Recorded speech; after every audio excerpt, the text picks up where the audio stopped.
Executive Officer of Hartford Healthcare. Thank you for joining us this morning. I'm excited today to be making a very important announcement. Our community has been in crisis and continues to be in crisis at many levels. When you think about what's occurred within our community, the people who've been sequestered now for many months in many instances, people who've had personal crises in terms of losing employment or bankruptcies of their businesses, the travesty of the deaths that have occurred to COVID-19 and people who've not been able to be with their loved ones when they've passed, have not been able to grieve in all instances the way they would normally expect to. There is, and we can expect, significant needs from a behavioral health perspective now and well into the future in this region. My own personal experience, I was an executive at St. Vincent's Catholic Medical Centers in New York on September 11th, where we were the responding hospital to the bombing of the trade centers. And one of the important lessons I've learned, one of the things that was most indelible to me in that process, was the role that behavioral health played well after that crisis. Well, for a year, we set up special centers within Lower Manhattan and through New York City region to provide support to different people who were having trouble returning to normal and were having trouble getting past the visible crisis that occurred.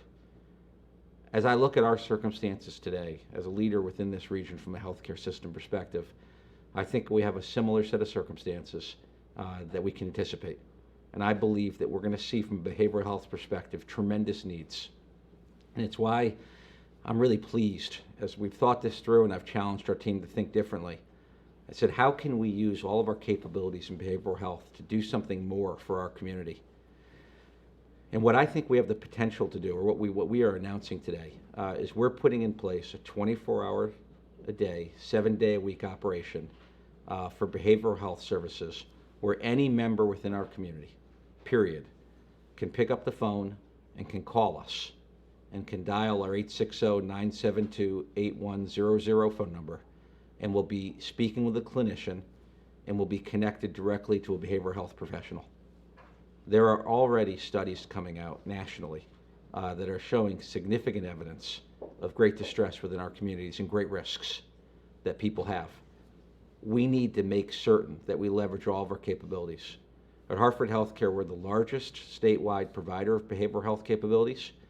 We're figuring out ways to assign our people differently, to use our resources differently, to make certain that our people, our clinicians, can be available 24 hours a day, 7 days a week, to be there when the moment matters most, when people say they need help, so that we can connect to them. And I truly believe we're going to help a tremendous number of people who are in crisis, and I believe it's the right thing to do. And we're going to figure out a way to be certain that for as long as there's need, we're going to use all of our capabilities, all of our resources to do this. So I've invited Pat Rehmer to join me, and Pat Rehmer is the president of the Hartford Healthcare Behavioral Health Network. And I've asked Pat to specifically describe what we will be doing and how we will be doing it, because I think it's absolutely essential that we can anticipate these needs. They're here today, but they're going to be even greater as time goes forward. And we're going to have a system set up for first responders, for frontline healthcare workers, but truthfully for all people anywhere at any time, for any reason, who need behavioral health help, support, and assistance. Pat, please. Thank you, Jeff. And as Jeff said, we do anticipate that this really will become a bit of a behavioral health crisis as time goes by. I mean, we know from previous incidents like this, 9/11 that Jeff mentioned, Sandy Hook, the behavioral health issues often come after the peak of the crisis, whatever it is. So we do want to be ready for that, and we are. We've set up this hotline again, 860-972-8100. It will be staffed 24/7 by behavioral health staff. And it's going to do a number of different things, but it's really intended to support individuals who are struggling.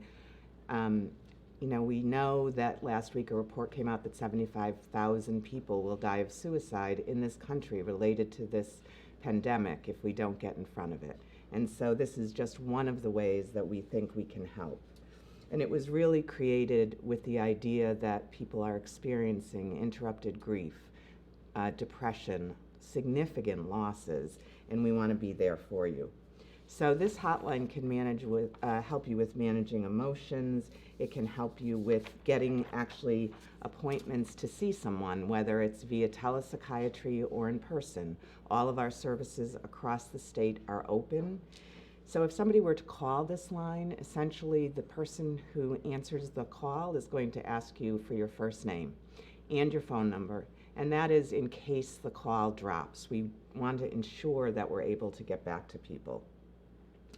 And again, we'll be able to talk with people who need emotional support. We will be able to give people appointments at any one of the Behavioral Health Network facilities. That includes the Institute of Living, Rushford, where we do a lot of work with substance abuse issues, Natchog Hospital up in Mansfield, St. Vincent's Hospital in Bridgeport and Westport, and then in all of our acute care facilities, we also have behavioral health resources.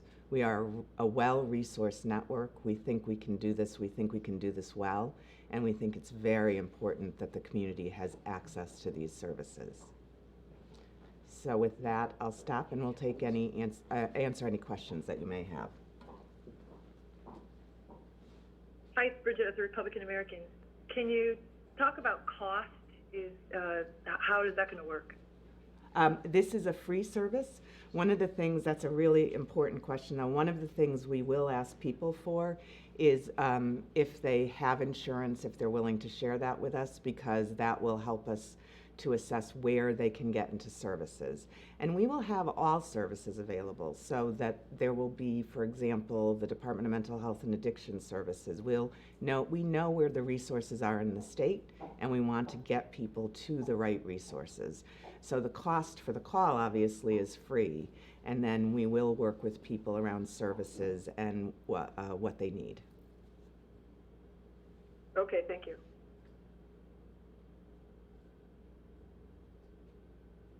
This is Emily from The Current. I have a question actually unrelated to the hotline. I was wondering if you might be able to talk a bit about the possibility of a resurgence with the reopening that's happening today, and whether or not you think that a resurgence is possible. I'm going to let Jeff take that question. Well, certainly within our system, and truthfully, hospitals are working in a very coordinated fashion across the state. We're putting every precaution in place so that we can provide safe care within all of our healthcare facilities, and that we can do it in a consistent and safe manner. So the question about, is a resurgence possible? It is possible that there could be different spikes. It is possible that there could be different clusters. And we have to be positioned to modulate our services and our capabilities within all our institutions to do whatever's necessary.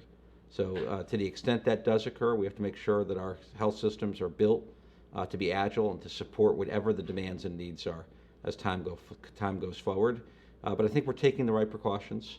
And I believe at the state level, where the governor is structuring the reopening also with a gradual approach, we're going to be looking at data every day. And we have a whole series of indicators within the healthcare systems, both within our system, and then we pool that data together across the entire state hospitals, so that we can see real time if there is any type of trend data that's telling us that there is a resurgence happening and where, and we start to understand why. I would also add, in addition to that, the amount of testing that we're doing and the data that comes from testing. We've never had more testing than we have now. Our system alone has 9 testing centers set up throughout the state, end to end, and we also do mobile testing. So we're getting tremendous real-time data around prevalence within the community from testing, which is another really essential data point that tells us not only what's occurring from a testing perspective globally, but more specifically within different sub-communities, so we can understand if there's any type of specific issue to a specific region also. And so just to clarify, are you building capacity in the hospital system for the possibility of a spike in the next couple of weeks? Yes, we've always maintained the capacity, absolutely. So we have the capacity, we have the provisions in place, we have the procedures already identified, and we have the contingencies on how we would modulate our operations if there's different demands put on the system. Thank you. Further questions for Pat or for me?